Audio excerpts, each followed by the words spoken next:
First topic शुरू कर दूं? So the first topic in Indian Contract Act 1872 is nature and kinds of contract. Nature and kinds of contract. I'll be rushing. क्यों?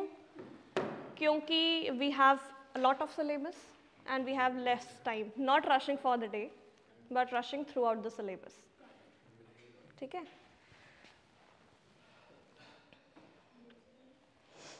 ये हमने last class में भी पढ़ा था.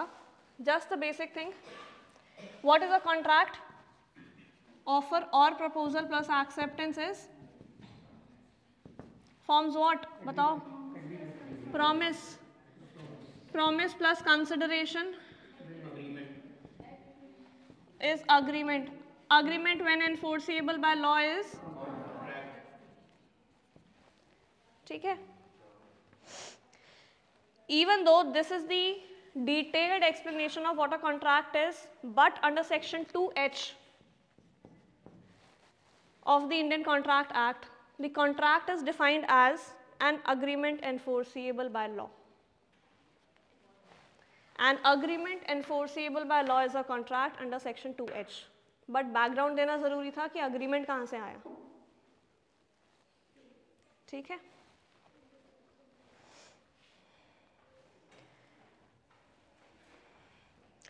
काइंड्स ऑफ कॉन्ट्रैक्ट कर लेते हैं. ठीक है. 3 टाइप्स ऑफ कॉन्ट्रैक्ट होते हैं. इसका तो सही मिट रहा है. व्हाट वाज पहले वाला टीचर क्या कैसे लिखे गया था? I don't know. On the basis of validity. First classification is on the basis of validity. इसके अंदर सब टाइप्स हैं. First type is valid contract, of course. On the basis of validity, the contract may be divided into 5 parts. Number 1 is valid contract. Valid contract का मतलब? Which is fulfilling all the essential criteria of how to make a contract. ठीक है. Valid है हर तरीके से. Legal है, parties भी eligible हैं. Objective is also made by people within the territory which is like not with the alien enemy. Second is void contract. Contract की classification. Void contract. What is a void contract? Last class में कराया था. जो agreement की condition थी अगर invalid. वो तो void agreement हुआ ना फिर. अग्रीमेंट कॉन्ट्रैक्ट में तब बनता है जब उसमें लीगल पार्ट हो. मैं बोल रही हूँ कॉन्ट्रैक्ट वॉइड है. तो वो तो रॉन्ग फ्रॉम द बिगिनिंग, उसमें लीगल पार्ट आएगा ही नहीं ना. रॉन्ग फॉर द बिगिनिंग का एग्जाम्पल बताओ. हाँ, wrong from the very beginning का एग्जाम्पल बताओ. Let's say the objective is illegal smuggling. तो वो तो कॉन्ट्रैक्ट बनेगा ही नहीं ना. You won't be able to add the legal element into it. आप ये नोटरी का साइन थोड़ी ना करवाओगे उसके ऊपर कि हम स्मगलिंग कर रहे हैं. No right. तो वो वॉइड अग्रीमेंट हुआ. Contract is never void ab initio. Only agreements are void ab initio. Void ab initio का मतलब है from the very beginning they are wrong. Ab initio from the initial stages. ठीक है. Void contract as it totally was right is initially the agreement was right, it was registered and it was a valid contract. Due to certain circumstances, now maybe one of the parties have died. Contract of marriage, one of the parties have died, right? Contract to sell an antique painting, painting ही जल गई.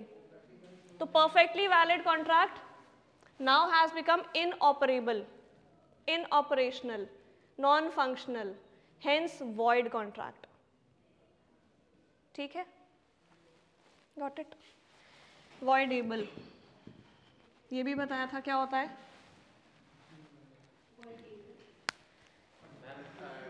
एक party के ऊपर depend करता है कि वो उसको void करेगा. एक पार्टी वो कौन सी पार्टी होती है? Aggrieved party. अग्रीव्ड पार्टी का मतलब है suffering party. Suffering party has a right either to keep silent and make the contract valid. किसी ने मुझे गन पॉइंट पे रख के साइन करवा लिया, मैं चुप बैठ सकती हूँ, कॉन्ट्रैक्ट वैलिड है, साइन है मेरा, राइट। और I can file a case, like उसके जाने के बाद ही मैंने एविडेंस इकट्ठे करने शुरू करे कि कैसे मेरे घर के अंदर आया, उसने मेरे को गन पॉइंट पे रखा, may be some CCTV footage, law works on evidence, right. तो I can stay silent and make the contract valid, or I, the aggrieved party, the suffering party, can make the contract void. ठीक है, so that is voidable as of now, which depends upon the aggrieved party कि वो void रखना चाहती है या फिर valid करना चाहती है, right? Unenforceable,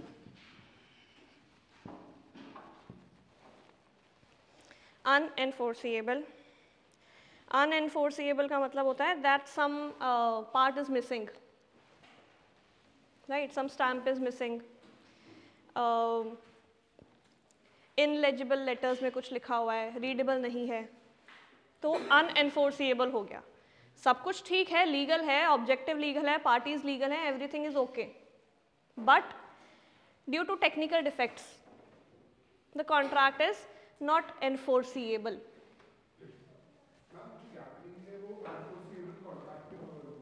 Gambling? Gambling is a wagering agreement, not a contract. Wager is not a contract. Hence, in some states like Gujarat and Maharashtra, वो illegal है. बाकी states ने उनके ऊपर it is a state matter कि gambling, lottery, इन सबको किसके अंदर डालना चाहते हैं, illegal के अंदर या फिर void के अंदर। अच्छा चलो इसके बीच डिफरेंस भी करते हैं। Difference between illegal and void, दोनों ही अग्रीमेंट लिख लेते हैं नीचे। Illegal agreement and void agreement, कौन सा बड़ा टर्म है?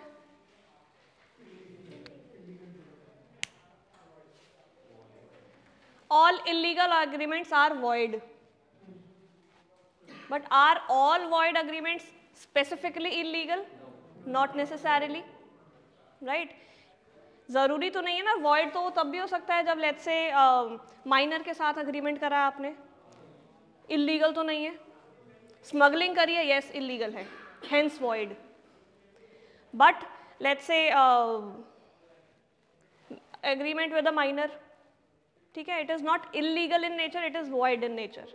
सिमिलरली गैम्बलिंग, कुछ स्टेट के अंदर ये इलीगल है बट कुछ स्टेट के अंदर ये वॉइड है, मतलब यहाँ पे पनिशमेंट होगी, जेल होगी, यहाँ पे जेल नहीं होगी, not punishable, right. Which is a wider term, void is a wider term. एक स्टेटमेंट आता है कभी कभी आपके एग्जाम्स के अंदर, all illegal agreements are void,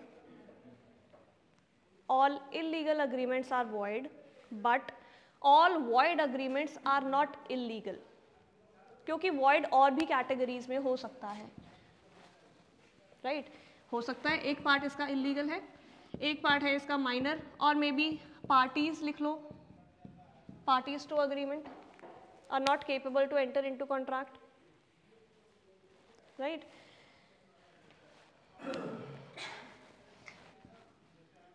restricting somebody to do a particular profession, legal profession.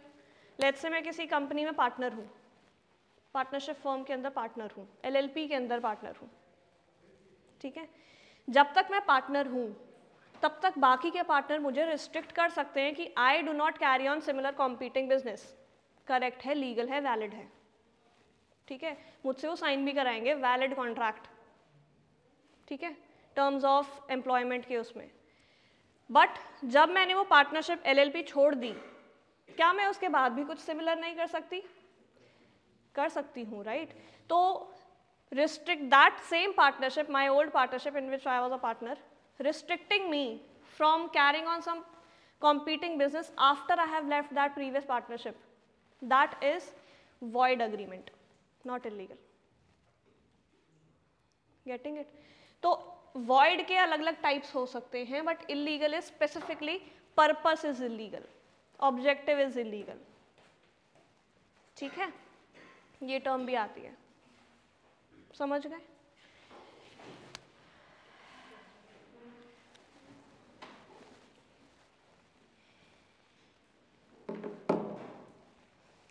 Next classification, पहला classification on the basis of validity. Second classification on the basis of performance. On the basis of एक illegal है but वो आप illegal agreement लिखोगे, it is not a contract.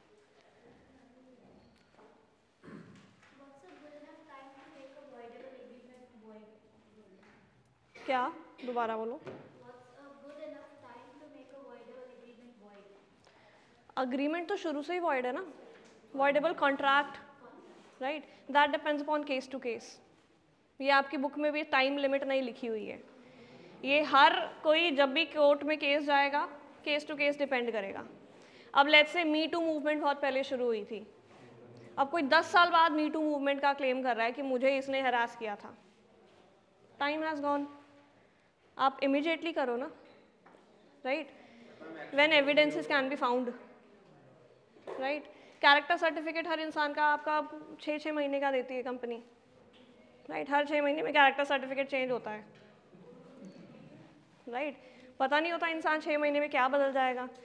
तो good enough time is never decided, fixated नहीं है कुछ भी, it depends upon case to case, right.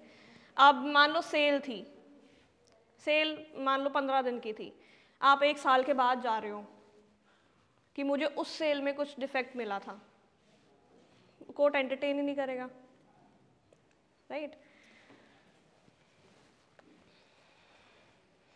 On the basis of performance 2 type के हैं, executed and executory. Executed contract, executory contract.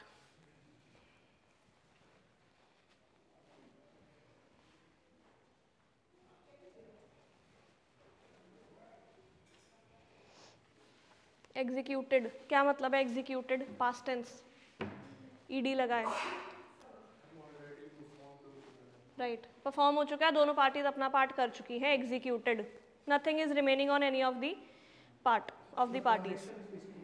Yes, मुझे आपसे book लेनी थी, आपको मुझसे पैसे लेने थे, मैंने पैसे दे दिए, आपने बुक दे दी, executed, ED past tense, right. Executory transition phase में है, अभी कुछ पार्ट बाकी है, मे बी मेरे पार्ट पे पैसे देना बाकी है, मे बी मेरे पार्ट पे आधा पैसा देना बाकी है, मे बी उसके पार्ट पे डिलीवरी बाकी है, मतलब something is still in process, executory. Okay. Third classification on the basis of creation.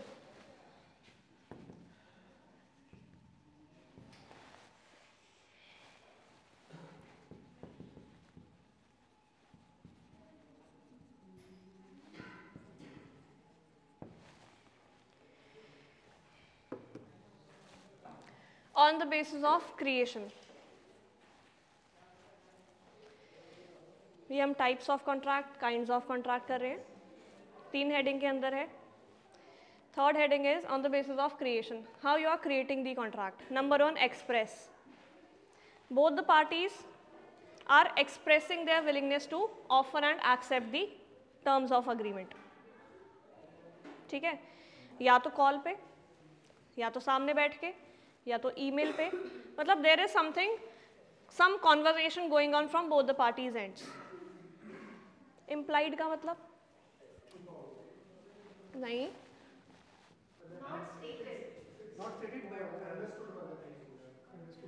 Right, understood वाला पार्ट है. तो it is understood from the act और conduct of the parties that there is a contract being formed.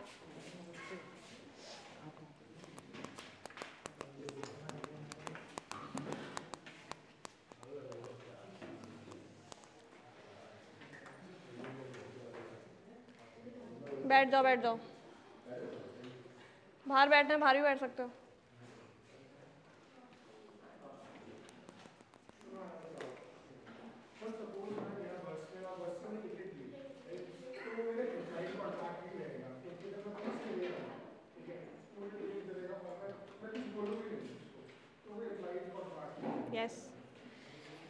बैठ जाओ, settle down, 2 people.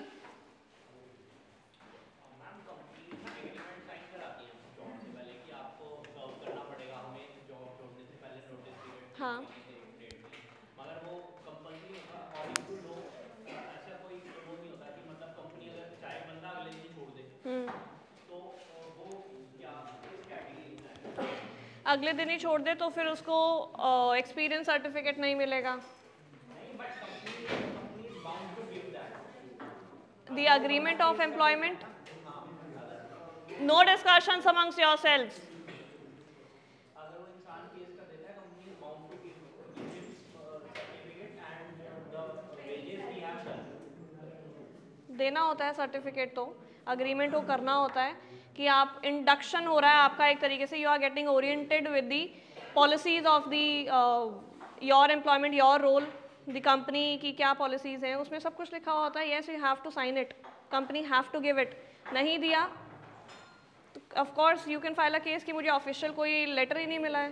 अगर employ मतलब employ को company में बोला है कि आप 1 महीने का नोटिस पीरियड सर्व करो, एम्प्लॉय अगले दिन से नहीं आ रहा है, तो company is bound to give him certificates and उसके जो आपका टर्म्स ऑफ एम्प्लॉयमेंट होता है ना, उसमें ये भी लिखा होता है कि अगर आप बिना नोटिस पीरियड सर्व करे जाओगे तो आपकी सैलरी डिडक्ट हो जाएगी, राइट या फिर आपको आपका एक्सपीरियंस सर्टिफिकेट नहीं मिलेगा.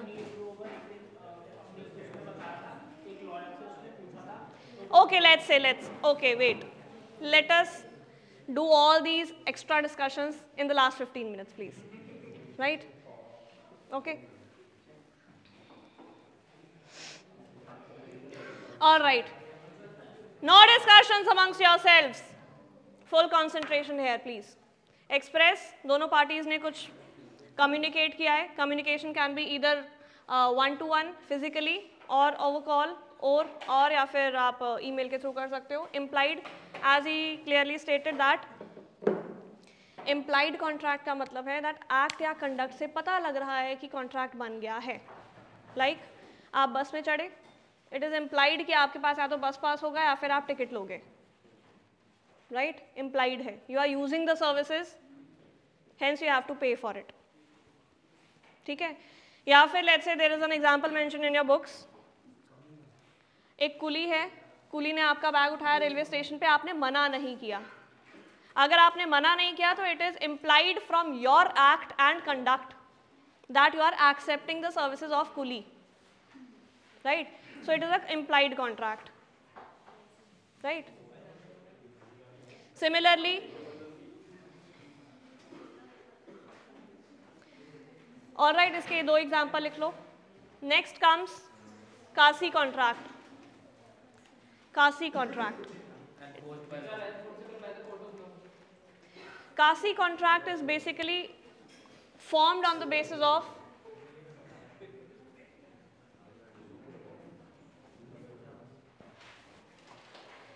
equitable principle. The main, इसका आधार क्या है कासी कॉन्ट्रैक्ट्स का? Equitable principle. No discussions. Why are you people talking specifically this corner? सब आता नहीं पढ़ना, बाहर जाइए प्लीज. पढ़ाना है यहाँ आ जाइए.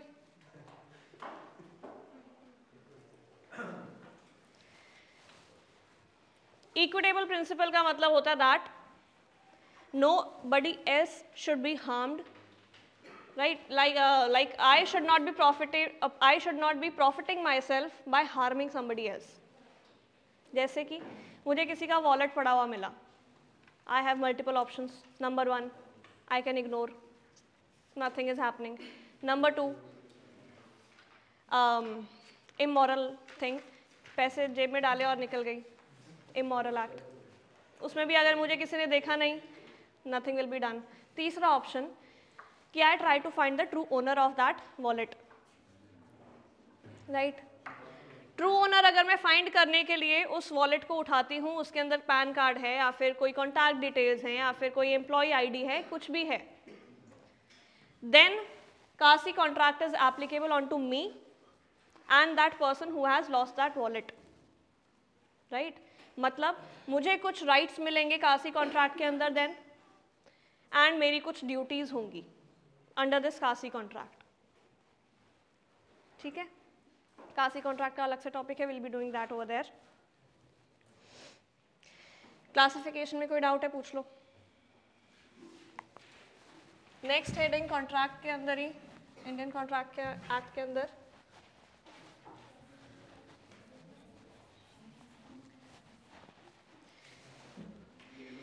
Essentials of a valid contract, we'll again run through this क्योंकि ये पिछली क्लास में भी मैंने कराए थे।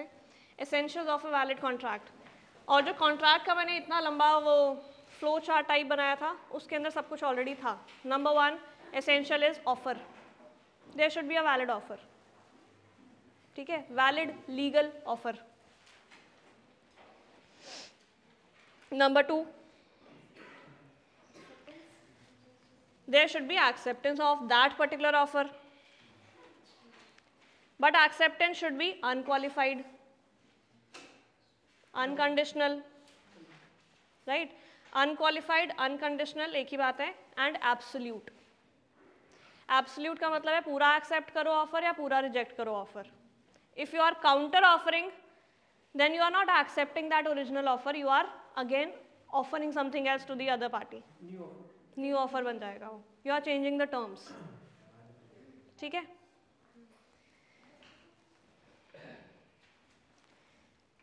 Third, intention of parties to create legal relations.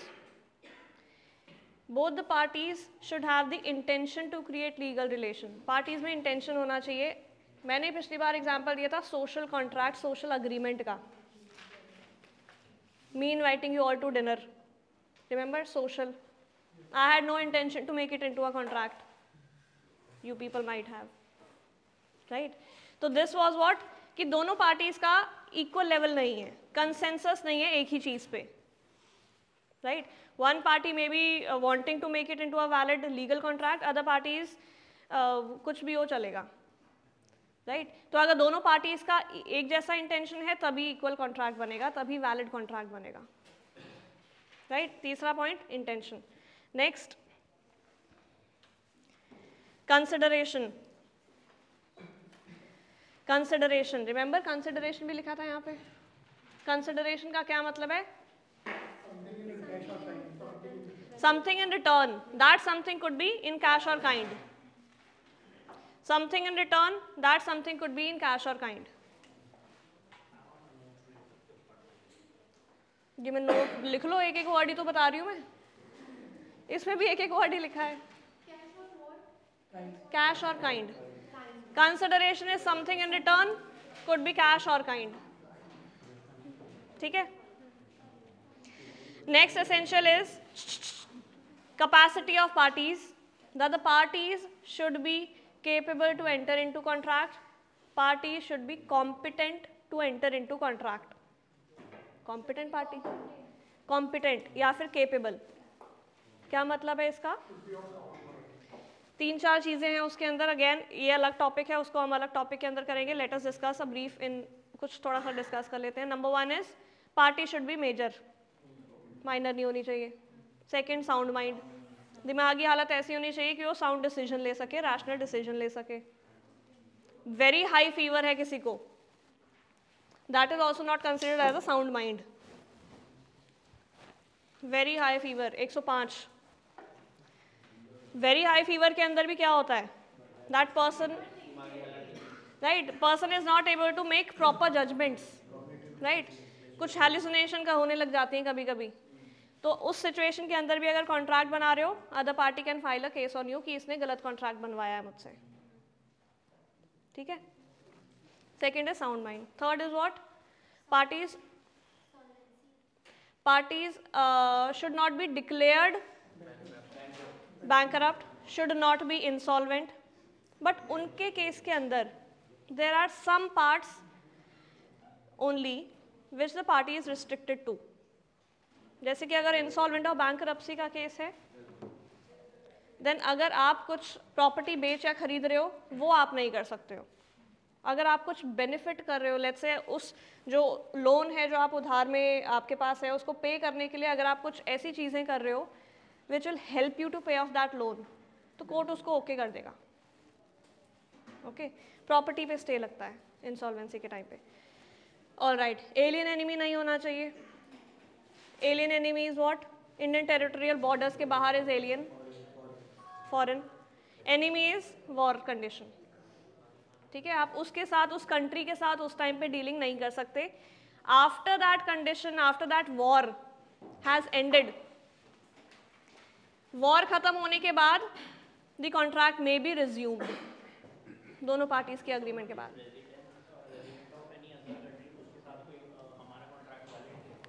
होगा, एनिमी नहीं है ना। फॉरेन नेशनल कितने तो, अरे इंडिया क्लोज्ड उसमें थोड़ी ना कर रही है, ग्लोबलाइज्ड है इंडिया तो, right, everything is globalised now, boundary तो है ही नहीं, ठीक है। कंसिडरेशन के केस में चैरिटेबल कॉन्ट्रैक्ट्स नहीं होते हैं, होते हैं चैरिटेबल, और उसमें कोई रिटर्न तो होता है। कंसिडरेशन आज ही हम करेंगे, रिलैक्स, ठीक है। कंसिडरेशन के केस के अंदर there is an exception of charity. जिसके साथ भी वॉर हो रहा होगा,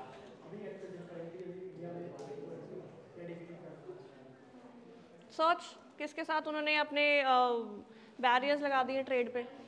सरकार प्रॉपरली नेशनल टेलीविजन पे आके बोलती है कि हमने इसके साथ ट्रेड बाउंड्रीज लगा दी हैं, वो एक तरीके से एलियन एनिमी हो गया, राइट।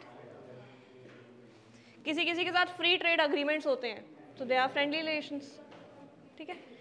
ओके ओके, वापस आ जाओ। Next essential is free consent. कौन सा, सिक्स्थ लिख रहे हो, फिफ्थ लिख रहे हो? सिक्स्थ। फ्री कंसेंट, फ्री मतलब genuine, free consent,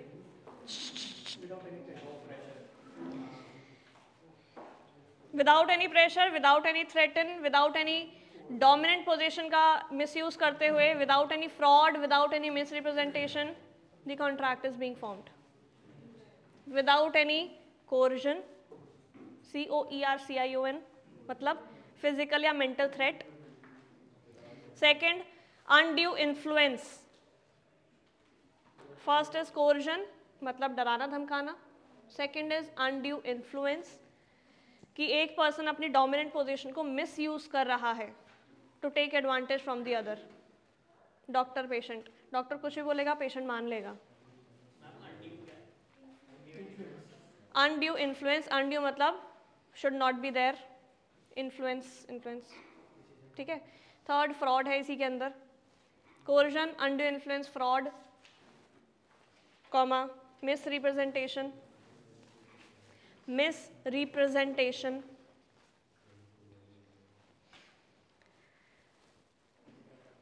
and mistake, and mistake. Free consent के अंदर ये पांचों चीजें नहीं होनी चाहिए। Consent is said to be free when these things are not there, when coercion is not there, when you are not threatening anybody, दोनों अपनी रजामंदी से साइन कर रहे हैं, when undue influence is not there, when both the parties are agreeing to the same thing at the same time in the same manner. हाँ, क्या? हाँ, explain what are you trying to say. One party benefit मतलब एक ही बंदे का benefit होगा ना, दोनों पार्टी का म्यूचुअल बेनिफिट नहीं होता अनड्यू इन्फ्लुएंस में। हाँ, आप कह रहे हो डोमिनेंट, तो अनड्यू इन्फ्लुएंस की कुछ प्री अजम्पशंस होती हैं। देखो, एक party let's say I am in a dominant position, let's say मैं पुलिस वाली हूँ और आप अक्यूज्ड हो, पीट पीट के मैंने बोला कि एक्सेप्ट करो। अनड्यू इन्फ्लुएंस यहाँ पे क्या हुआ कि मैं डोमिनेंट पोजीशन को मिस यूज कर रही हूँ, यहाँ एक्सप्लॉइट कर रही हूँ। यहाँ पे मेरा प्री अजम्पशन है that there are some positions which are considered as dominant. अगर सेम टाइप के husband wife, nobody is dominant here, landlord tenant, nobody is dominant here, creditor debtor, nobody is dominant here. इस case के अंदर अगर कोई अपनी कोई किसी को इन्फ्लुएंस करता है तो दोनों पैरेलल लेवल पे कोर्ट में जाएंगे। ये जो मैंने अभी बोला, लेट्स से डॉक्टर पेशेंट, यहाँ पे इट इज प्री अज्यूम्ड कि डॉक्टर ने कुछ गड़बड़ की होगी, तो कोर्ट पेशेंट के लिए थोड़ा सा विल बी अ बिट, थोड़ा सा रिलैक्स्ड होगा उसके लिए। वो अज्यूम करेगा कि हाँ डॉक्टर ने कुछ गड़बड़ की होगी, प्रोवाइडेड डॉक्टर अपने सारे एविडेंसेस दे देता है कि मैंने इसको सब कुछ लिखवा के दिया था, पढ़ा लिखा है, उसने पढ़े लिखे उस पर साइन करा है, that patient had a proper opportunity to read all the documents. ये नहीं कि मैंने जल्दीबाजी में बोला कि अभी अभी साइन करके दो वरना इलाज ही नहीं होगा। इक्विवेलेंट है, कंज्यूमर तो कोई भी हो सकता है, अंबानी भी तो कंज्यूमर हो सकता है ना। ओके ठीक है। अनड्यू इन्फ्लुएंस, तीसरा fraud. Fraud is intention to deceive, मेरी गलत इंटेंशन थी आप लोगों को धोखा देने की, इंटेंशन टू डिसीव। मुझे पता है इस पर्टिकुलर रूम की छत लीक करती है, मैंने टेम्पोरली फिक्स कर दी फोन्स नीचे, लास्ट बेंच फोन नीचे इधर, ठीक है। मुझे पता था कि इस रूम की छत लीक करती है, मैंने टेम्पोरली फिक्स कर दी एमसील से, फिक्सेट से, जिस भी चीज़ से, ठीक है, और वो 1 हफ्ते के लिए ही सील रहती है लेट्स से, उसके बाद वो टपकने फिर लगती है। उस टाइम पे मैंने उसको प्रॉपर अच्छे से प्रॉपर रूम रेंट ले लिया, सब कुछ ठीक बता के, तो मेरा यहाँ पे इंटेंशन था गलत करने का, intention to deceive, I have defrauded you. Misrepresentation के अंदर सिर्फ और सिर्फ एक ही फर्क है, there is no intention to deceive. Misrepresentation के अंदर लेट्स से मैं ब्रोकर हूँ, ये किसी का रूम था और उसने ही मुझे ऐसे फिक्स करके ही दिया और मुझे खुद नहीं पता था कि यहाँ पे कुछ गड़बड़ है, then I sold that particular room to you. तो अगर मैं ये पूरी कहानी एक्सप्लेन करके प्रूफ के साथ बता सकती हूँ तो even a fraud can be converted into miss representation, ठीक है। दोनों में सज़ा का डिफरेंस होता है, एक में स्ट्रिक्ट होती है, एक में नहीं होती है स्ट्रिक्टनेस, ठीक है। ऑफ कोर्स लॉ में ये सब चीज़ें तो होती रहती हैं, ये आपने फ्रॉड किया आप उसको मिस रिप्रेजेंटेशन में दिखा दो, हमें खुद ही नहीं पता था कि ऐसा कुछ है, ठीक है। Last was mistake. Mistake 2 category of fact of law. Mistake of law is not an excuse. आप चले गए मोटरसाइकिल चलाते हुए, हेलमेट पहना ही नहीं है, आप बोलो हमें तो पता ही नहीं है, तो mistake of law is not an excuse, आपको सजा होगी, ठीक है। Mistake of fact, mistake of fact के अंदर अगेन यूनिलेटरल बायोलेटरल कुछ आ जाता है कि एक पार्टी के पार्ट पे गड़बड़ है, दोनों पार्टी के पार्ट पे गड़बड़ है, ठीक है। ये हो गए आपके कौन सा point, next point, 7th point,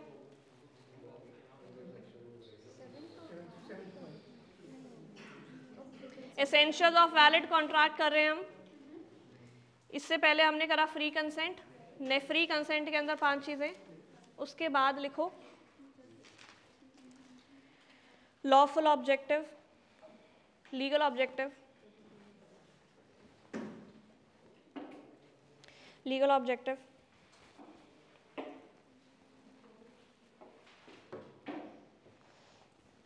मतलब इलीगल इमोरल नहीं होना चाहिए, अगेंस्ट पब्लिक पॉलिसी नहीं होना चाहिए।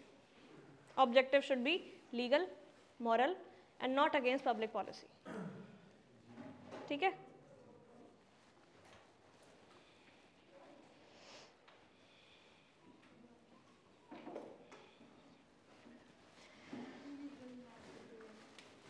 नेक्स्ट लिखो essentials of a valid offer.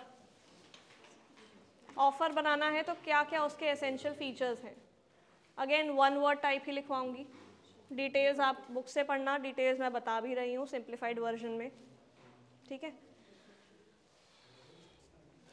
Essentials of a valid offer, अभी तक हमने क्या करा है, kinds of contract and essentials of valid contract, ठीक है। तीसरी हेडिंग है essential of valid offer. Number 1, express और implied. Offer can be express और implied,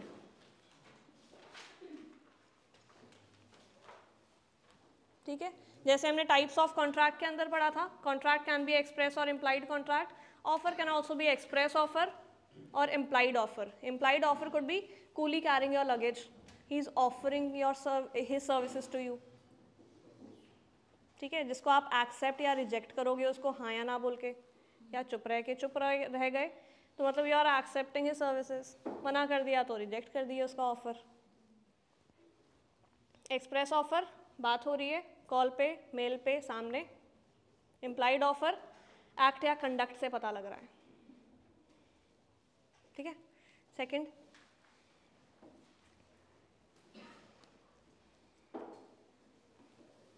legal consequences,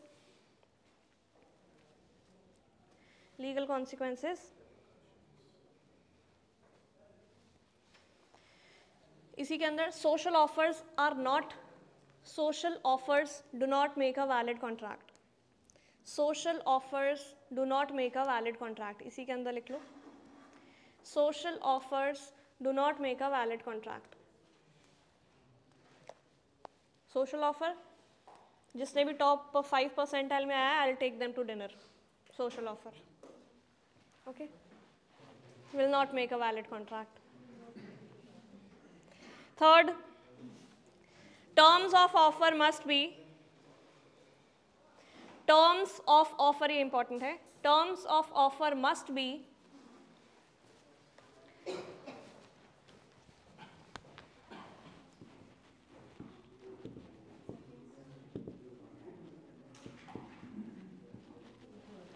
terms of offer must be certain या फिर definite,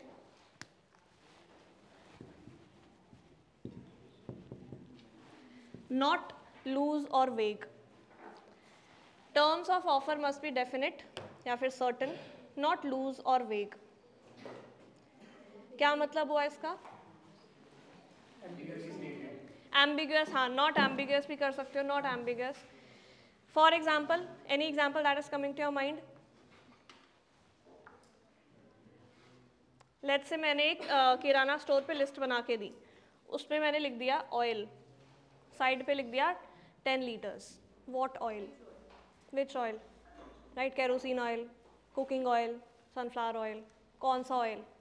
terms of offer are not clear, right, तो इसलिए it will not make a valid contract. उसने कुछ भी लाके आपको दे दिया, राइट। अगेन आपको, अगर आप मना करते हो तो आप ये बोल दो कि नहीं दोबारा जाके दूसरा लेके आओ, तो आपको उसकी सर्विसेज के लिए तो पे करना पड़ेगा, ठीक है।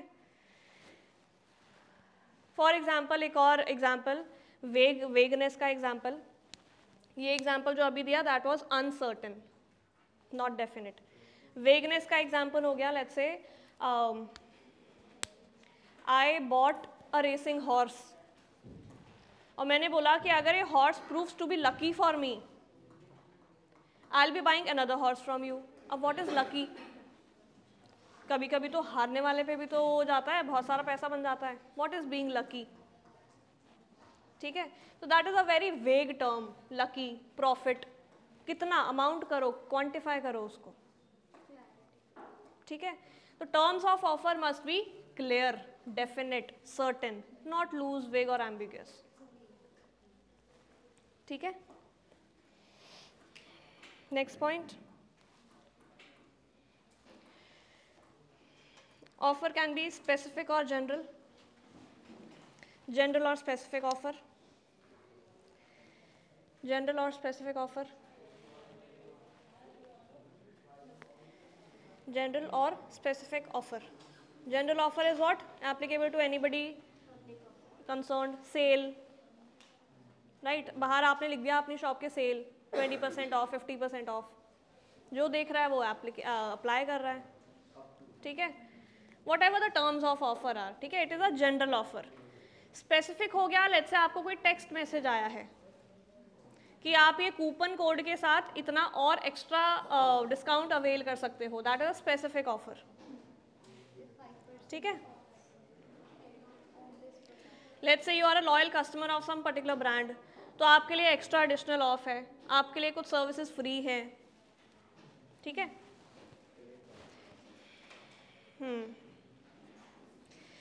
नेक्स्ट पॉइंट, नेक्स्ट एसेंशियल, ये जो मैं अब बताने वाली हूँ इसका शॉर्ट नोट टाइप्स क्वेश्चन आता है कभी कभी, राइट, या फिर ट्रू फॉल्स क्वेश्चन आता है, या फिर कमेंट बेस्ड क्वेश्चन आता है। टर्म है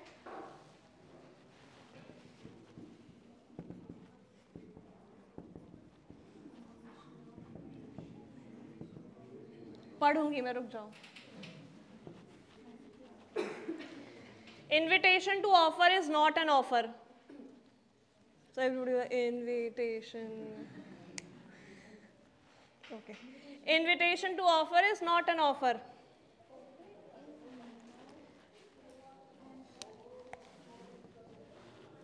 क्या मतलब हुआ इसका? IPO, ऑक्शन सेल्स, या फिर लेट्स से सरकारी कोई टेंडर की एडवर्टाइजमेंट दी है, ठीक है, तो उसके अंदर आप क्या करो, लेट्स से हम सरकारी की ही बात करें कि SOL requires this much benches and projectors, उन्होंने ये एडवर्टाइजमेंट दी है न्यूज़पेपर में। न्यूज़पेपर में जो भी एलिजिबल है उसमें नीचे लिख दिया है कि ऑफ कोर्स लोएस्ट L1 वगैरह ही आपका ओके होगा, provided the quality is good. तो उसके अंदर जो एडवर्टाइजमेंट आई है आपकी न्यूज़पेपर में, that is not an offer, that is invitation to offer. Let's say उन्होंने बोला है कि those applicable can mail their quotations to this.sol.do.ac.in, तो जो मेल आईडी पे आ रहे हैं वो हैं ऑफर,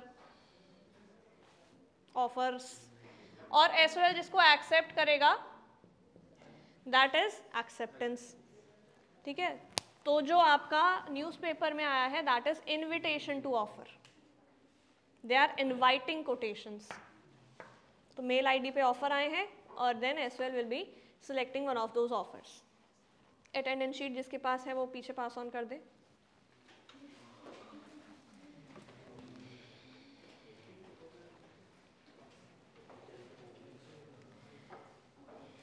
नेक्स्ट पॉइंट, ये समझ गए, ठीक है। Next point, offer must be communicated to offeree, offer must be communicated to offeree. दो पार्टीज होती हैं ऑफर में,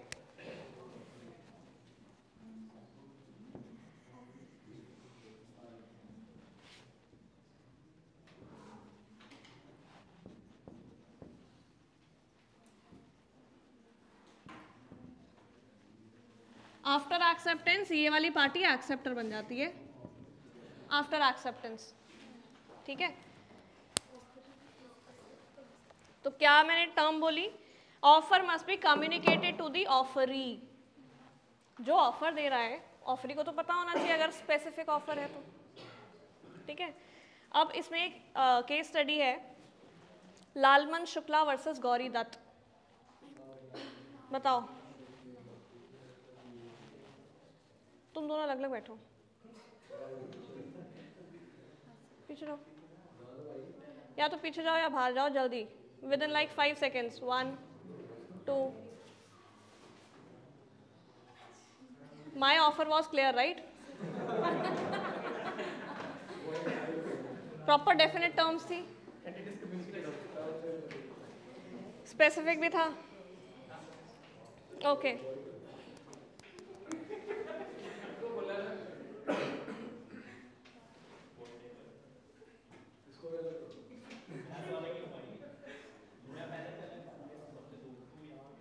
डन।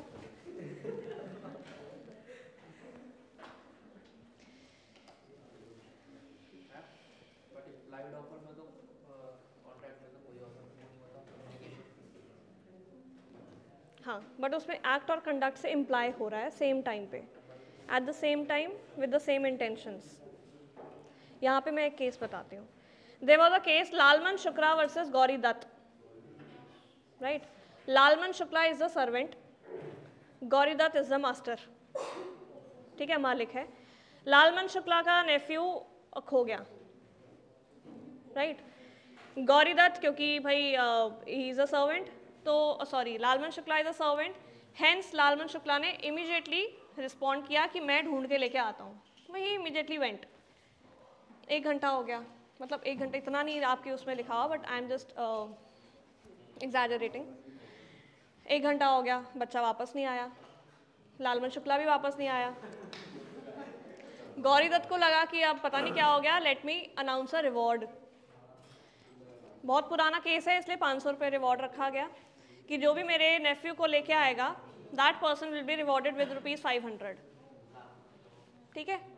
लालमन शुक्ला को तो पता ही नहीं है ये, this offer has not been communicated to the offerer offeree, hence यहाँ पर लालमन शुक्ला बहुत मेहनत करने के बाद बच्चे को लेके आ गया।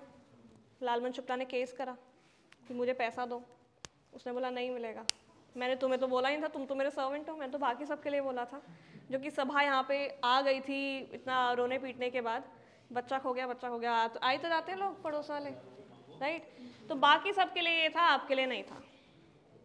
हेंस लालमन शुक्ला को पैसा नहीं मिला। ओके, बच्चा मिल गया, ठीक है।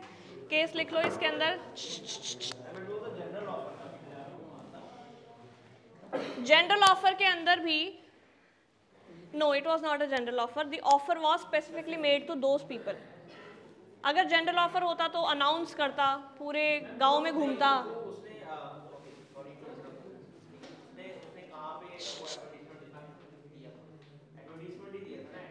एडवर्टीजमेंट, इतना टाइम थोड़ी ना था एडवर्टीजमेंट देने का। एडवर्टीजमेंट अगर वो न्यूज़पेपर में जो गुमशुदा की तलाश आती है, that is a general offer, ठीक है। जो लोग सभा इकट्ठी हो गई थी, उसने उनके सामने बोला। हाँ, oral offer is also valid offer. Extra queries at the end, student की तरह आए, स्टूडेंट की तरह रहो। Out, 3 out, out, hurry up, hurry up, hurry up, hurry up, all 3 out. Seat change करके कुछ नहीं हुआ, I give you 1 chance, out, out, hurry up, hurry up, hurry up.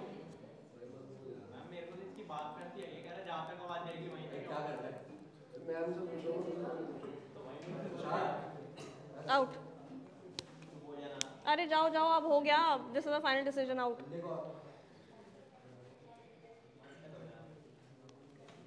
I know, क्योंकि तुम लोग दोबारा बोलोगे। मुझ तक तो आवाज ही नहीं आई, कम्युनिकेट ही नहीं हुआ मुझ तक। तो तुम लोग आपस में बोलना बंद करोगे तो इधर उधर भेजोगे ना अपनी आवाज। व्हाट इज दिस एटीट्यूड, ये बताओ तुम, व्हाट इज दिस एटीट्यूड। मुझे तो तुम्हारा बैठने का ढंग भी ठीक नहीं लग रहा।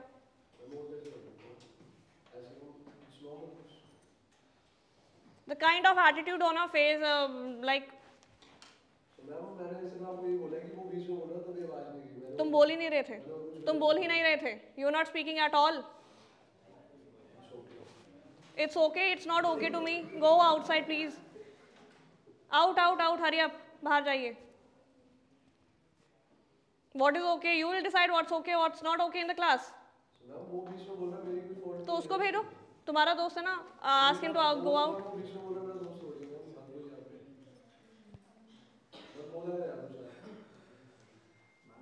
You have reasons for everything, right?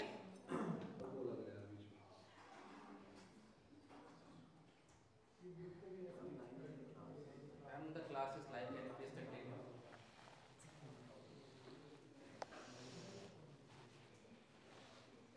Lalman Shukla versus Gauri Dutt. Next term, 7th point, I guess. 6th. 7th. Offer should not contain a term. Last bench. Offer should not contain a term the non-compliance of which offer should not contain a term the non-compliance of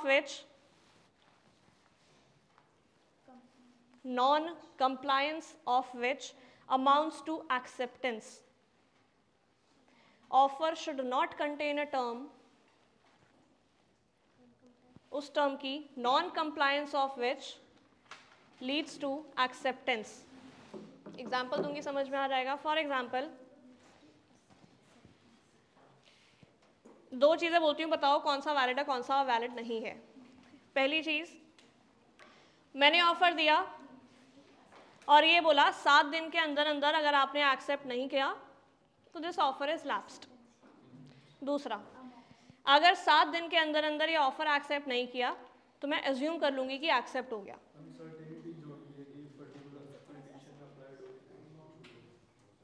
कौन सा वाला इसमें से valid है? पहला, मैंने offer दिया with in 7 days, if not accepted the offer will be lapsed. Second, if not accepted, I'll assume it is accepted. Second वाला is invalid. ठीक है, यही इसमें लिखा हुआ है, offer should not contain a term non-acceptance of which amounts to acceptance. ठीक है. Next point. Offer can have any legal term and condition. Offer can have any legal term and condition. Any legal term and condition. Legal word यहाँ पे important है. Any term and condition नहीं. Legal लिखना ज़रूरी है. Offer can have any legal term and condition. Terms could be anything. ठीक है. Anything like, let's say मैंने offer दिया, मैंने बोला कि mode of acceptance is through email only. This is my term and condition. आपने मुझे चिट्ठी लिख दी. Right? I am not bound to accept that deviated acceptance.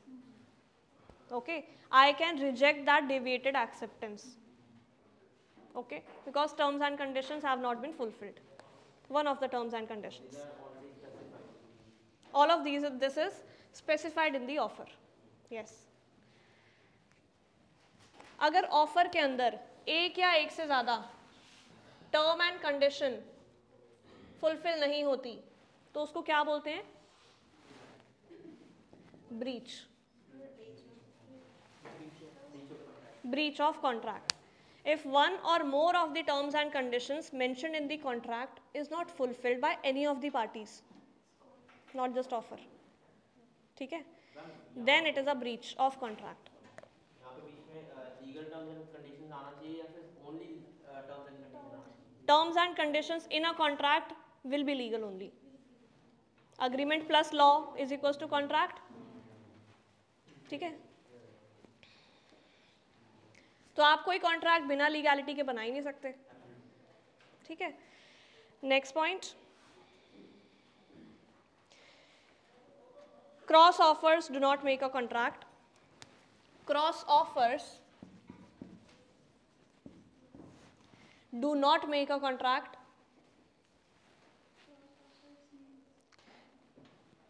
Cross offers do not make a contract. Cross offer. I am offering you to sell my mobile phone. I am offering to sell my mobile phone. You are offering to buy a mobile phone. Cross offer है, but none of them is putting the term acceptance. ठीक है, अगर एक offer है तो दूसरे को acceptance बोलनी ही पड़ेगी. दोनों ये नहीं बोल सकते कि मेरा भी ऑफर है उसका भी ऑफर है. Two offers cannot be there, even if there are cross offers. Identical also.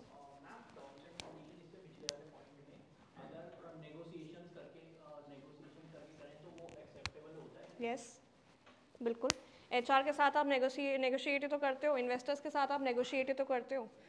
Negotiation के अंदर क्या होता है? पहला ऑफर आया, उसको काउंटर ऑफर किया गया, एक्सेप्टेंस अभी भी नहीं है. फिर उस काउंटर ऑफर को ओरिजिनल वाले ने फिर काउंटर कर दिया. ऑफर ही तो चल रहा है.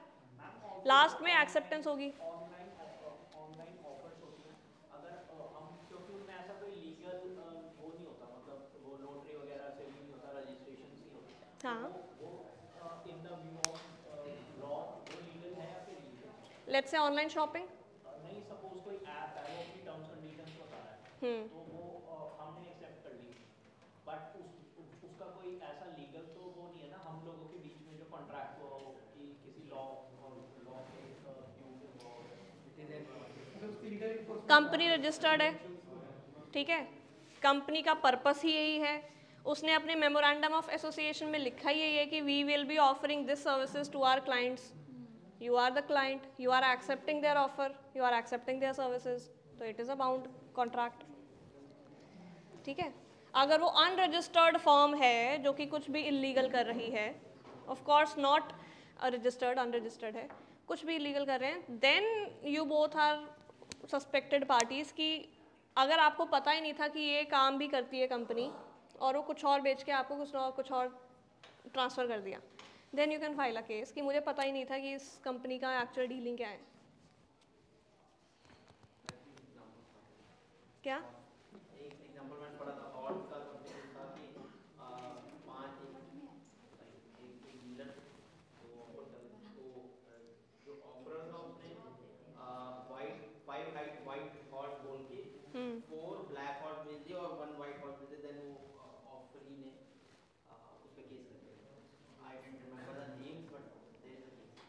तो ये तो क्लियर कट ही केस करना बनता भी है, right? What unplanned barter is a proper contract, जैसे कंसिडरेशन इन कैश और काइंड। आप मुझे बुक दो, इन रिटर्न मैं आपको लेट्स से अपना सेकेंड हैंड फ़ोन दूंगी, that is a valid contract, ठीक है? बार्टर इज़ अ कॉन्ट्रैक्ट, ठीक है? क्योंकि consideration could be in cash और kind, partly cash, partly kind, fully cash, okay? Any combinations. क्या लिखा आपने? Cross offer do not make a valid contract, ठीक है? Both the parties are offering to sell, that party is offering to buy, दोनों ही offer कर रहे हैं, एक्सेप्ट कोई नहीं कर रहा है एक दूसरे का ऑफर, ठीक है? नेक्स्ट पॉइंट,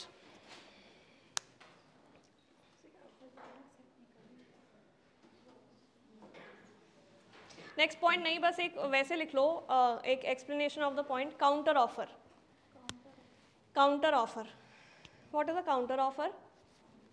मैंने आपको 5,000 का, आपने मुझे कहा 4,000। तो अगर आपने काउंटर ऑफर मेरे साथ किया तो I can cancel my original offer, ठीक है?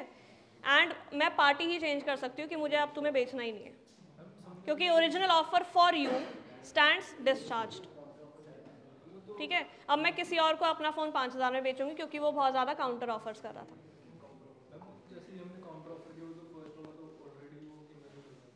तो बट फर्स्ट वाले के ऊपर डिपेंड करता है कि does that party wants to accept that counter offer, या फिर काउंटर ऑफर इज टोटली उस पार्टी के साथ ही डील नहीं करना है। सरोजी नगर लगा लो, 1,000 रुपये का आपको कुछ दिखा, आपने बोला नहीं 500 रुपये, आधा ही कर देते हो, 500 रुपये। उसने बोला कि चलो आपके लिए 800, काउंटर ही चल रहा है, अभी एक्सेप्टेंस नहीं हुई है। उसने बोला 800, आपको लगा कि नहीं अभी और कम आ जाएगा, मैं पूरा घूम के आते हैं। मैं घूम के आई, मुझे पूरी मार्केट में वो 900 रुपये का मिल रहा है, मुझे लगा चलो 800 ही ठीक था। मैं उसके पास गई शाम को कि 800 का ही चलो दे दो, नहीं अब ऑफर ख़त्म आपके लिए, ठीक है? तो that original party can cancel that counter offer, accept वो वाला भी जो 800 रुपये का काउंटर ऑफर हुआ है, ठीक है? सेम है, नेगोशिएट कर रहे हो तुम और उसको ऑफर बना रहे हो, यस, ओके। ऑफर के अंदर नेक्स्ट टर्म लिखो, नेक्स्ट हेडिंग लिखो, these are the essential of valid offer, खत्म। नेक्स्ट हेडिंग ऑफर के अंदर lapse and revocation of offer, lapse and revocation of offer.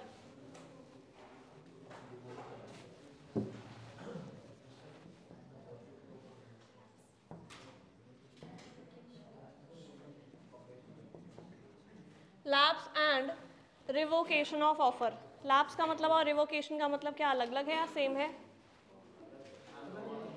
Lapse का मतलब एक पर्टिकुलर टाइम पीरियड तक वो ऑफर था, उसके बाद लैप्स हो गया। रिवोकेशन का मतलब होता है ऑफिशियली आप एंड कर रहे हो,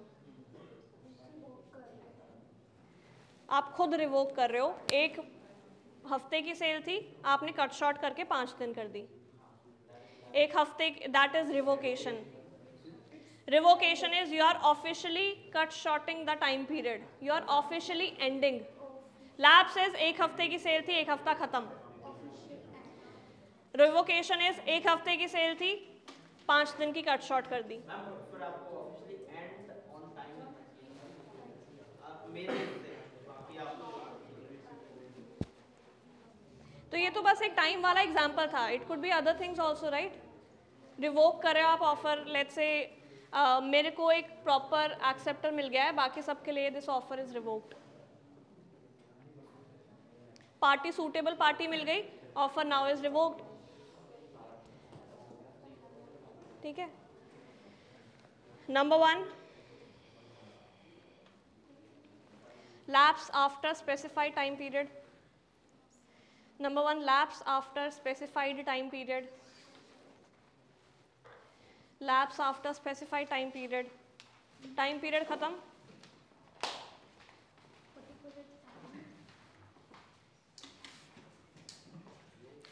टाइम पीरियड खत्म, ऑफर लैप्स, ठीक है, एक हफ्ते की सेल, एक हफ्ता खत्म, सेल खत्म, ऑफर लैप्स, ठीक है, understood. Second, lapse by rejection, lapse by rejection, lapse by rejection, lapse by rejection. Rejection के अंदर दो टाइप की rejection, express and implied rejection, express and implied rejection. Express का मतलब आप सामने से मना कर रहे हो, ठीक है। एक्सप्रेस रिजेक्शन बाय ऑफरी, हाँ मैंने एक्सेप्ट कर लिया था, ऑफरी, ठीक है, मेरे लिए ऑफर था, मैंने पहले एक्सेप्ट कर लिया, मैं मना कर रही हूँ, मुझे जो भी ब्रीच ऑफ कॉन्ट्रैक्ट का कॉम्पेंसेशन देना होगा सामने वाली पार्टी को मैं दूंगी, कुछ गुड्स ट्रांसफ़र हो गए हैं तो मैं उसको वापस डिलीवर करवाऊंगी, ठीक है। तो यहाँ पे क्या हो गया, आपने एक्सप्रेसली मना कर दिया ऑफरी ने। Second is by implied rejection, implied का मतलब काउंटर ऑफर, इम्प्लाइड रिजेक्शन, आप काउंटर करे जा रहे हो, तो इट इज अज्यूम्ड कि पुराना वाला offer stands rejected, original offer stands rejected in case of counter offer, तो इट इज इम्प्लाइड कि ओरिजिनल वाला ऑफर खत्म अब, ओके।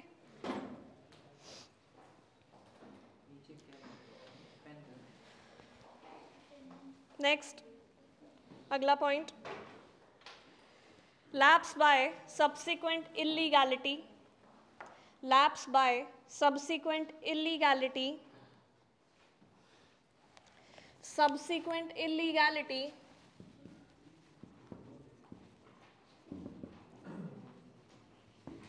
और destruction of subject matter,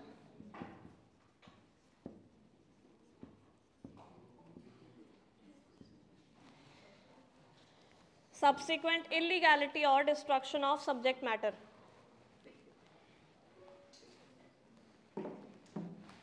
subsequent illegality का एग्जाम्पल है change of law, law change हो गया, पहले जो भी कॉन्ट्रैक्ट बना था उसमें जो भी ऑफर था, right, that stands discharged now, why, law he change हो गया। फॉर एग्जाम्पल, पहले जो फार्मास्यूटिकल ड्रग्स काउंटर पे बिकते थे, कोई लॉ चेंज हो गया और अब बोला गया कि अब वो ओवर द काउंटर नहीं मिलेंगे, राइट। तो आप केमिस्ट हो, आपने जिसके साथ भी डीलिंग करी थी बेचने खरीदने की over the counter, that stands discharged, ठीक है। चेंज ऑफ लॉ की वजह से offer, original offer has been lapsed, lapse हो गया अपने आप, आपने कुछ नहीं किया, ठीक है। Destruction of subject matter, Picasso की एक विंटेज पेंटिंग यूरोप से आ रही थी सी वॉयज के थ्रू इंडिया में, सी वॉयज में डूब गई, खराब हो गई, पेंटिंग है, आप रिस्टोर भी नहीं कर सकते हो क्योंकि वो पानी में गई है, ठीक है। सब्जेक्ट मैटर ही डिस्ट्रॉय हो गया है, बस बस बस, सब्जेक्ट मैटर डिस्ट्रॉय हो गया है, right, hence original offer stands discharged. जो भी पार्टी को कुछ लेट्स से, अब यहाँ पर दो चीज़ें हैं, depends upon, let's say jewellery shop थी, ठीक है, आपने कोई एंटीक ज्वेलरी बनाने को दी, आपके लिए कस्टम ऑर्डर बना था, ज्वेलरी शॉप में आग लग गई या फिर थेफ्ट हो गया, अब नाउ विल डिपेंड किसकी गलती से हुआ है, was it the fault of the shop owner कि वो लॉक करके नहीं गया था, उसने इंश्योरेंस नहीं लिया था, या क्या गलती किसकी है, या तो वो natural God of act of God था, भूकंप आया और ज्वेलरी शॉप में सब खत्म, ठीक है, वोल्केनो उधर इरप्ट हुआ और ज्वेलरी शॉप गई, act of God, nobody is responsible, ठीक है, एक्ट ऑफ गॉड मूवी। दूसरे केस के अंदर दी शॉपकीपर विल बी रिस्पॉन्सिबल, अगर वो शॉपकीपर की नेग्लिजेंस की वजह से थेफ्ट हुआ है या फिर आग लगी है, ठीक है। तो यहाँ पे विंटेज पेंटिंग ही डिस्ट्रॉय होगी, तो ओरिजिनल ऑफर जो भी आपने उस पेंटिंग को आगे किसी को बेचना था, दैट स्टैंड्स डिस्चार्ज्ड, लैप्स्ड, ठीक है। अगला point, revocation bye non fulfilment of a condition, revocation by non-fulfillment of a condition precedent to acceptance.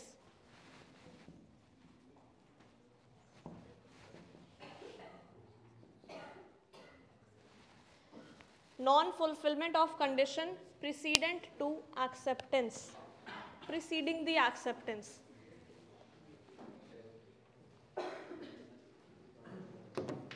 आपकी बुक में एग्जाम्पल दिया हुआ है. फॉर एग्जाम्पल,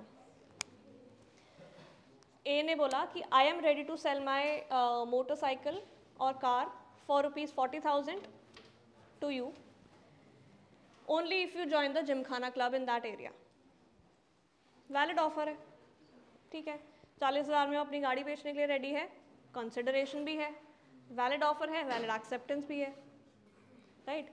उसने एट द एंड 2 कंडीशन थी, राइट. 40,000 आपको देना है प्लस आपको जिमखाना भी ज्वाइन करना है for you to get my car. आपने 40,000 दे दिए, जिमखाना क्लब ज्वाइन नहीं किया, तो ऑफर स्टैंड्स डिस्चार्ज्ड. ऑफर आपके लिए रिवोक कर दिया मैंने खुद कि आप क्यों नहीं कर रहे हो मेरी दूसरी कंडीशन फुलफिल, तो ब्रीच है, ठीक है. Hence I revoke my offer. अब मैं आपको अपनी कार भी नहीं दूंगी, अगर आपके पास चली गई डिलीवरी तो मैं वापस ले लूँगी और 40,000 अपनी पॉकेट से आपको वापस कर दूँगी, ठीक है. मैं किसी और को सेम ऑफर दूँगी, okay.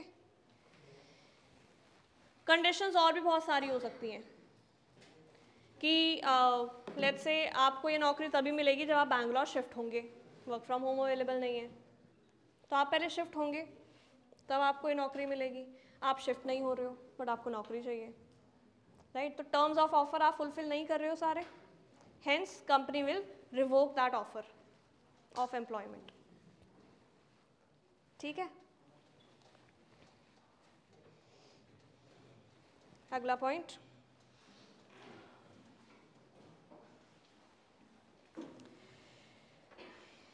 Lapse bye death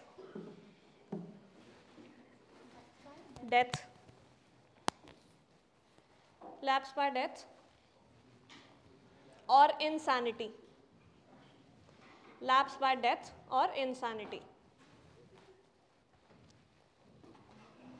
Let's say personal contracts है. Let's say you have invited a painter to paint a portrait of your wedding. Painter की death हो गई, artist की death हो गई, right?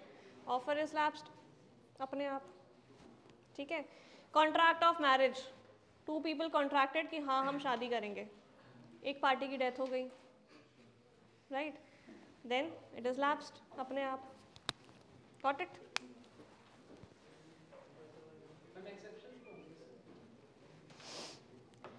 लेट्स से एक्सेप्शंस के लिए, let's say I offered this party some goods और उसने एक्सेप्ट भी कर लिया था, ठीक है. लेट्स से मेरा फैमिली बिजनेस है, मैंने उसको कुछ ऑफर करा, उसने एक्सेप्ट कर लिया, हमारे बीच एक कॉन्ट्रैक्ट बन गया. Now the person who offerer I died, ठीक है. Then my business will continue to fulfil that offer. तो only in case of personal contracts, if one of the parties in to the contract died, तब वो offer lapse होगा, right. अगर कोई और उस पर्टिकुलर चीज को फुलफिल कर सकता है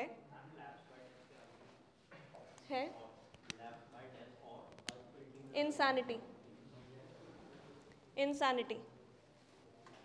लेट्स से किसी एक लीगल लॉयर को आपने हायर किया था, आपका केस चल रहा था, वो लॉयर बीच में ही इनसेन कंडीशन में हो गया. इनसेन इज नॉट जस्ट पागल होना, राइट. कोमा में चला गया, right.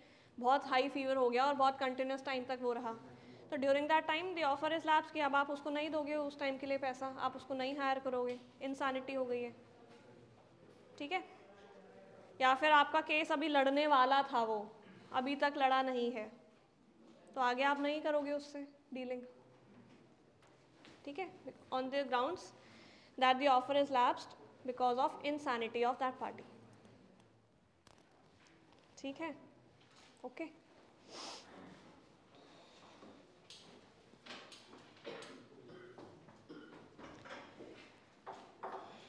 Last, offer lapses by revocation.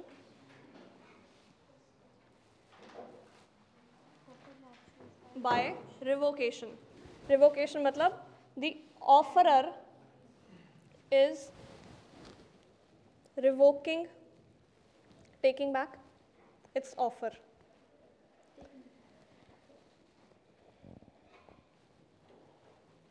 Offer is taking back also. हाँ, अब मैं एक टेबल बना रही हूँ.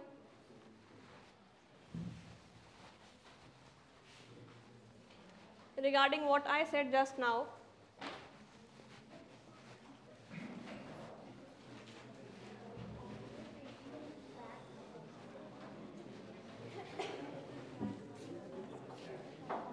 अटेंडेंस शीट पीछे ट्रांसफर करते रहना. जिसने नहीं लिखा है please right your roll numbers.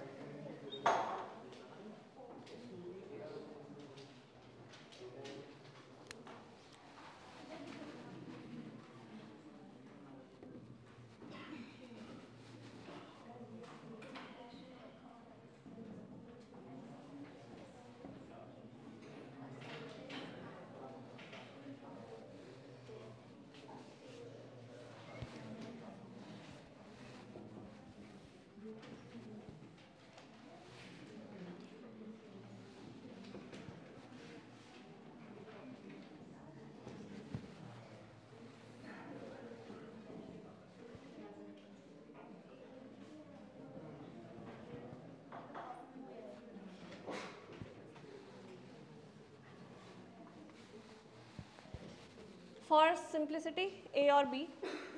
Offerer is A, offeree is B. Offeree can also be known as acceptor जब उसने contract agreement को accept कर लिया है. ठीक है, 4 bases हैं इसके अंदर. First basis is communication of offer. First basis is communication of offer.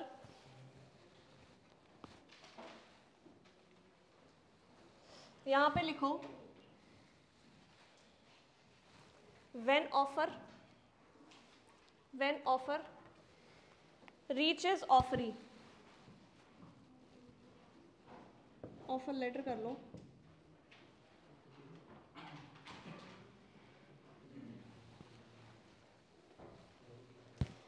When offer letter reaches offeree,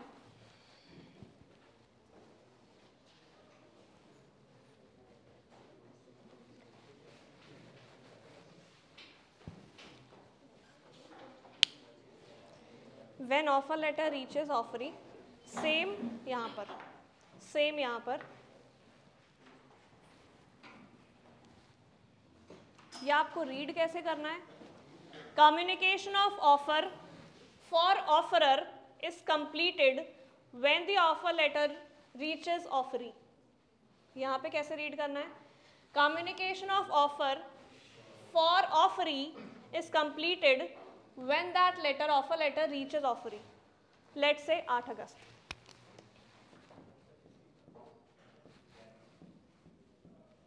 इसको ऊपर ही लिखते हैं. लेट्स से हमने एक डेट दे दी जब वो ऑफर लेटर मिला था ऑफरी को. ठीक है, 8 अगस्त. 1 सेकेंड.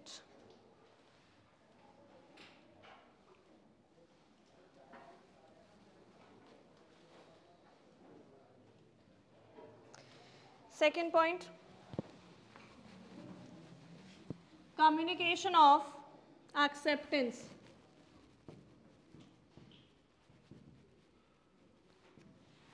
Communication of acceptance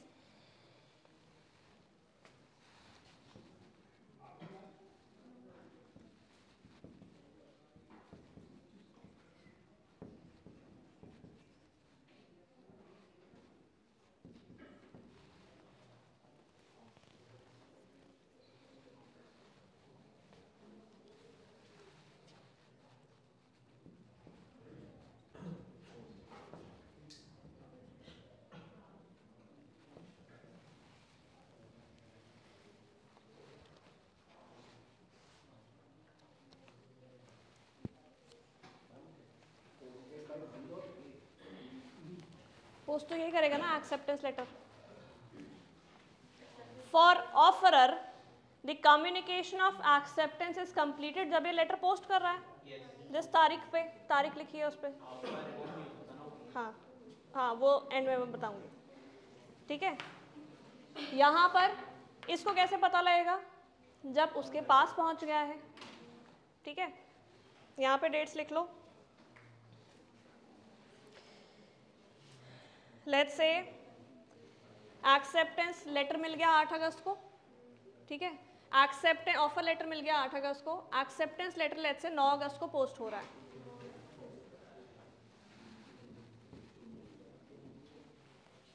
ठीक है। And that reaches A on 11 August, okay, ठीक है। Next, communication of revocation of offer, communication of revocation of offer,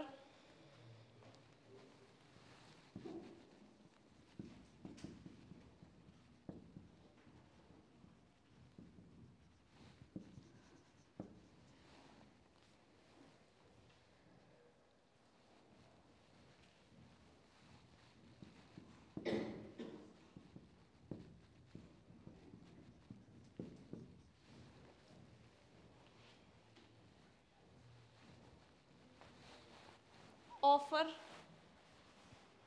letter late से भेजा 6 अगस्त को था, मिला 8 अगस्त को, ठीक है। एंड यहाँ पर communication of revocation of offer for offeree offerer is completed when he posts that letter, कि मैंने तो रिवोक कर दिया अपने पार्ट से ऑफर, 6 अगस्त को उसने लेटर भेजा था जो कि 8 अगस्त को पहुंचा है इसके पास, ठीक है। बट 8 अगस्त को इसने रिवोक कर दिया था, क्योंकि 6 अगस्त को ऑफर बना था, इसने अपने हिसाब से 8 अगस्त को ऑफर रिवोक कर दिया है, ठीक है। इधर लिखो,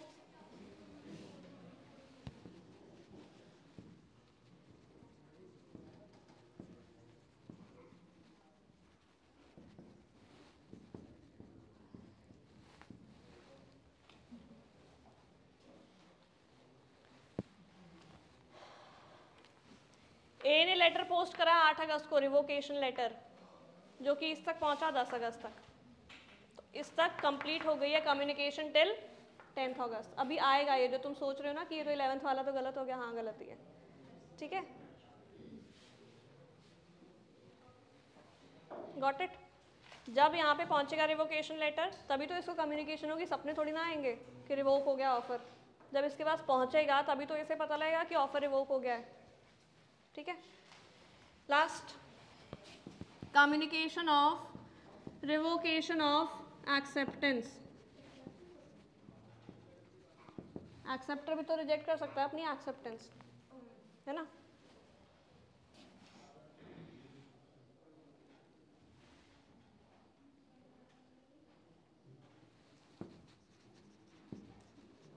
क्या होना चाहिए यहाँ पे, इसको कैसे पता लगेगा कि एक्सेप्टेंस रिवोक हो गई है, when revoked acceptance reaches him, ठीक है।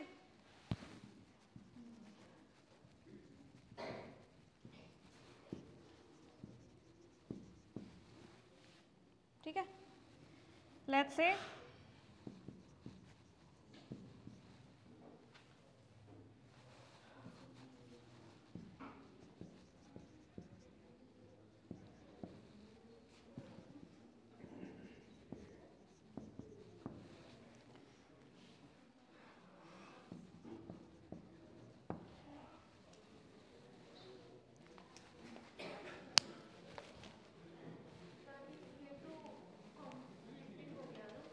अब इसके नीचे एक लाइन लिखो। इतना समझ में आ गया? इसने अपनी रिवोक करी है एक्सेप्टेंस, इसके लिए तो तभी रिवोक है, कम्युनिकेशन कंप्लीट है when he is posting that revoked acceptance. Revocation letter जब इसने पोस्ट करा है, क्योंकि यही तो रिवोक कर रहा है अपनी एक्सेप्टेंस, इसके लिए तो कम्युनिकेशन उसी टाइम पे खुद ही कम्युनिकेटर है, क्योंकि ये इसके लिए तभी कंप्लीट हो गई कम्युनिकेशन। यहाँ पे जब पहुँच रही है रिवोक्ड एक्सेप्टेंस, इसके लिए तब वो कम्युनिकेशन कंप्लीट हुई है। अब नीचे एक लाइन लिखो, offer may be revoked any time, offer may be revoked any time before communication of its acceptance. Offer may be revoked any time before communication of its acceptance is complete for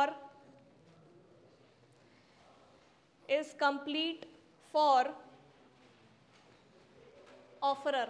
यहाँ पे A, क्या मतलब है इस line का? Offer may be revoked any time before communication of acceptance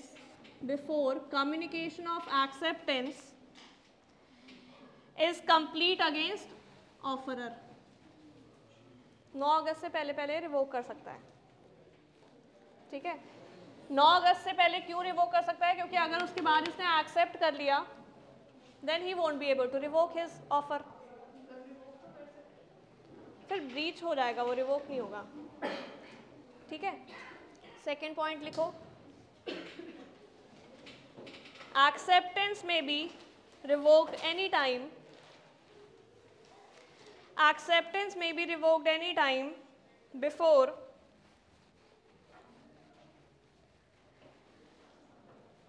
communication of acceptance is complete against acceptor या फिर B is complete for acceptor या फिर यहाँ पे है बी, पार्टी बी।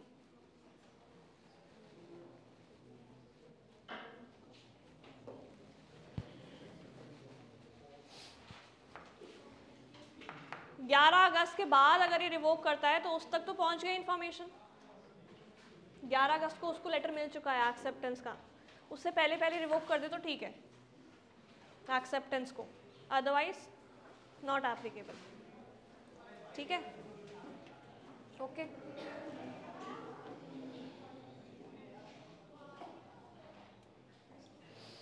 ऑफर हो गया, ये हो गया, एक्सेप्टेंस, ओके। कंसिडरेशन, कुछ पॉइंट्स डिस्कस कर लेते हैं कंसिडरेशन के। We have till now discussed contract, offer, acceptance and revocation of both.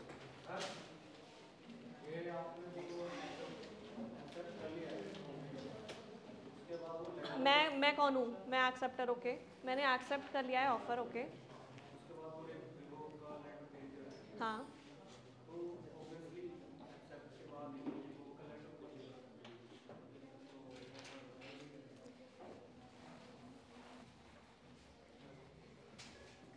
Offer letter यहाँ पे कब पहुँचा है? 8 अगस्त को, ठीक है।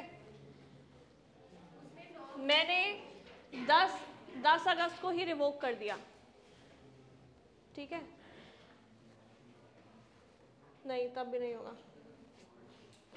हाँ, तब तो हो सकता है 11 अगस्त को उसके पास एक्सेप्टेंस लेटर पहुंच रहा है, उससे पहले मैंने एक्सेप्टेंस लेटर के ऊपर डेट 10 अगस्त लिखी हुई है, तो वो रिजेक्ट हो जाएगा, ठीक है। क्या ये सिर्फ और सिर्फ पोस्टल के केस में एप्लीकेबल होता है, not in the case of telephonic या फिर फेस टू फेस कॉन्वर्जेशंस, क्योंकि उसमें ऑन द स्पॉट सब कुछ हो रहा है। टेलीफोनिक कॉन्वर्जेशंस के अंदर both the parties have to ensure that their respective terms have been properly communicated to the other parties. क्या फॉर टर्म्स ऑफ ऑफर के अंदर डिपेंड होगा, 1 हफ्ते के अंदर अंदर आप एक्सेप्ट करो। हर ऑफर के अंदर वो लिखा ही होगा कि कब तक आप इसको एक्सेप्ट कर सकते हो, अनलिमिटेड तो नहीं हो सकता कोई भी ऑफर। यहाँ कॉन्ट्रैक्ट्स में भी ओरल और रिटन। ओरल कॉन्ट्रैक्ट के अंदर क्यों डिफ़िकल्टीज होती हैं? क्योंकि एविडेंस मिलना मुश्किल होता है। अगर आपके पास एविडेंस विटनेस है तो oral contracts are also valid contracts. Otherwise most of the parties try to make it a written contract. कुछ कॉन्ट्रैक्ट्स होते हैं जो कि रिटन होना कंपल्सरी है, land related, marriage related, property related, इन सब के रिगार्डिंग रिटन कॉन्ट्रैक्ट होने ज़रूरी हैं, कंपल्सरी हैं। बट लेट्स से फ़ोन मेरा लेके जाओ और इन रिटर्न मुझे 5,000 रुपये दे दो, ओरल है, ठीक है, बट एविडेंस है। ओके, मैं रिवोक करती हूँ ऑफर। कम्युनिकेशन हो रहा है, ठीक है, but with the consent of party, I am recording the call, ठीक है, ठीक है, that is considerable in the contract और नॉट ओरल? यस वैलिड होगा और यस। एविडेंस हो जाएगा मेरा। देखो, कॉल रिकॉर्ड करना to disrupt the privacy of the other party is illegal, but अगर आप उसको रिकॉर्ड कर रहे हो for the purpose of gathering the evidence to the contract with the other parties consent is valid, ठीक है, yes that is valid. Consideration, something in return, cash और kind और कॉम्बिनेशन। ओके, एक्सेप्शन की किसी ने बात की थी, चैरिटी, राइट, उसी पे सीधा आते हैं। क्या कॉन्ट्रैक्ट के अंदर कंसिडरेशन होना कंपल्सरी है? Yes, all contracts with a few exception जो कि हम अभी डिस्कस कर रहे हैं, नीड टू हैव कंसिडरेशन। ये नहीं कि मैं सिर्फ आपको फ़ोन दे ही रही हूँ, आप इन रिटर्न मुझे कुछ नहीं दे रहे हो, नॉट ओके, ठीक है, not a valid contract. Exception number 1, जहाँ पे बिना कंसिडरेशन, लेट्स से आपने चैरिटी कर दी, सामने वाली पार्टी आपको कुछ दे रही है नहीं। चैरिटी के केस में एट टाइम्स चैरिटेबल में भी 2 पार्ट हैं। One part of charity is considered as a valid contract, other part is not. कैसे होता है? लेट्स से मैं एक चैरिटेबल ट्रस्ट के पास गई, ऑर्फनेज के अंदर गई मैं, वहाँ पे मैंने बोला कि आई एम रेडी टू पे ₹10,000 पर मंथ। उन्होंने CCTV कुछ रिकॉर्डिंग उनके पास थी, ठीक है, मेरे इस भरोसे पे that I will be paying 10,000 per month to this orphanage, उन्होंने एक अपने ही ऑर्फनेज के अंदर स्विंग्स, झूले वूले कंस्ट्रक्ट करना शुरू कर दिए on the basis of my promise of paying 10,000 per month, ठीक है। अगले महीने मैंने पेमेंट नहीं करी, that charitable trust can file a case on me.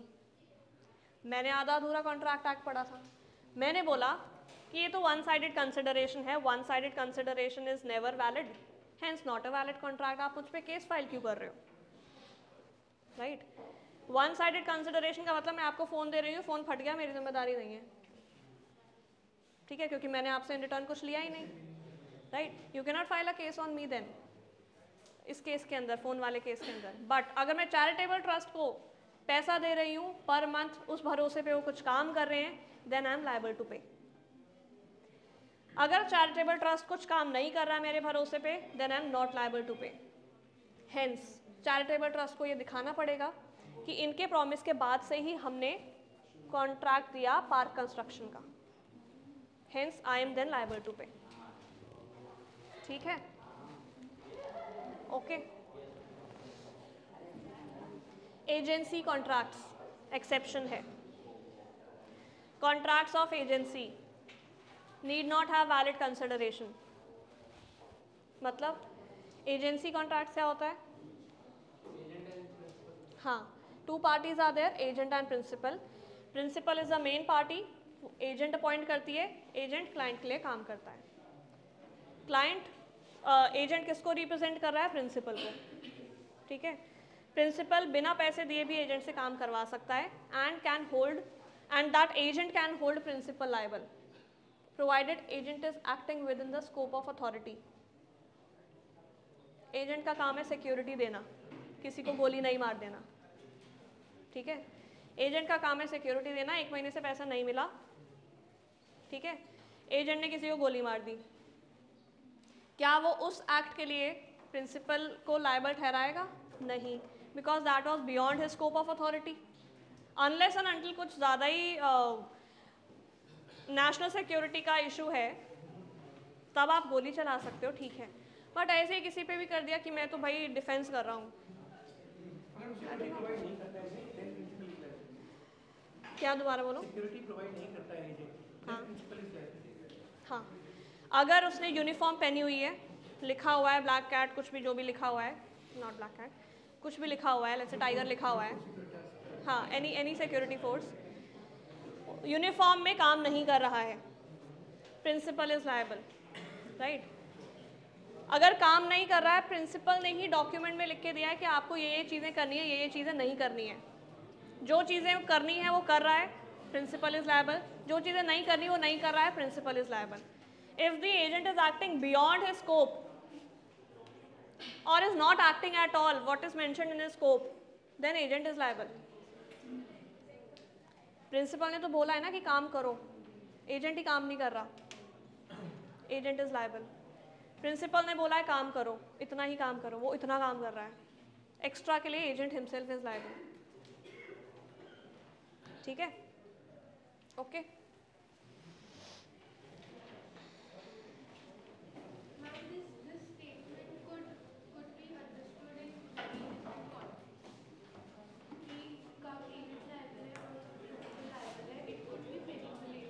Right, right, like